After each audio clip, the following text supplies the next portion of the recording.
Même après des années de vie de couple, Alain et Nelson sont toujours aussi complices. À 65 et 57 ans, ils vivent leur homosexualité ouvertement et ils espèrent le faire jusqu'à la fin. Éventuellement, il va falloir penser à aller soit en résidence pour personnes âgées lorsque nos capacités seront diminuées. Comment vous voyez ça?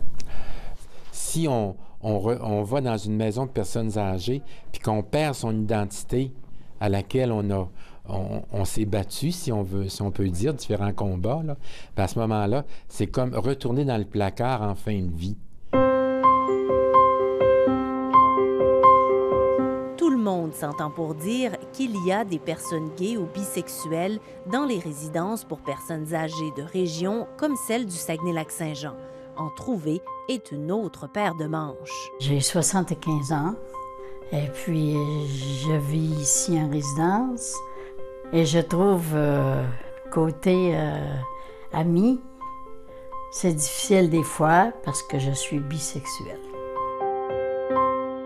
Si celle que l'on surnommera Huguette préfère garder l'anonymat, c'est qu'elle a toujours vécu son amour dans l'intimité de sa demeure. C'est ce qu'elle a perdu en entrant en résidence pour personnes âgées.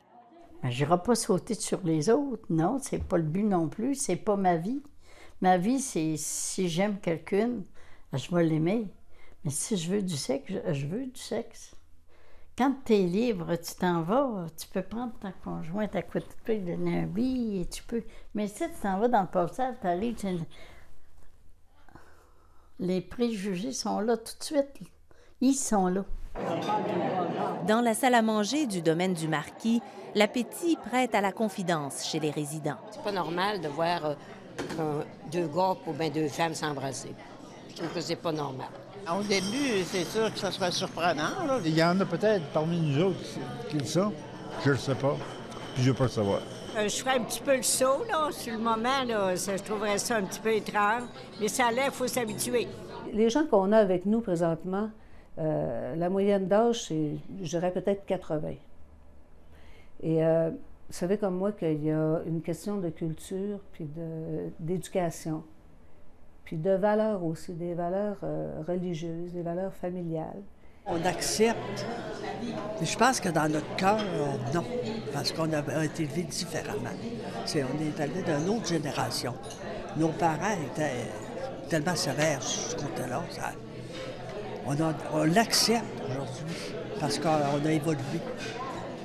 On a évolué, mais il y a encore de l'évolution à faire. Beaucoup, parce que je trouve que c'est ancré pas mal. Hein? Voilà exactement pourquoi Mme Huguette est passée maître dans l'art de la discrétion. C'est ce qui lui a permis d'entretenir une relation amoureuse avec une autre résidente en cachette durant 4 ans. Côté cycle, ça manque. Elle s'est toujours retenue, à regret, de partager son lit. Tu sais, c'est plaisant quand tu te réveilles le matin, 5 heures, 6 heures, et que tu as quelqu'un à toi qui dit « Qu'est-ce qu'on ferait de beau aujourd'hui? » Ma chouette ou mon chéri ou n'importe quoi, là. Tu sais, juste ça, c'est beaucoup. C'est pas comme une infirmière qui arrive puis je suis venue mener vos médicaments. Tu sais, c'est jour et nuit, là. Dans la vie, on ne fait que des choix. La chose difficile, c'est de les assumer. Alain et Nelson, eux, ne veulent pas se cacher. Ils aspirent à être de la première génération affichée LGBT dans les foyers pour aînés. On veut être considéré comme un couple et pouvoir avoir accès à tous les services que n'importe quel couple en résidence peut avoir. Assurément que ça va avoir l'effet d'une mini-bombe au départ. Ministre de la Justice. C'est le genre de constat auquel veut s'attaquer le nouveau plan d'action de lutte contre l'homophobie et la transphobie que le Québec s'apprête à adopter, ce qui encourage Nelson à rester optimiste. Moi, je pense que d'ici 20 ans à peu près, si je dis qu'on va aller peut-être en résidence, que la population en général va avoir évolué d'ici 20 ans, genre. Entre-temps, pour favoriser l'inclusion, une résidence de Montréal réserve la moitié de ses 60 logements à une clientèle exclusivement LGBT. Le concept est-il exportable ailleurs? Mais nous autres, là, on veut rester en région.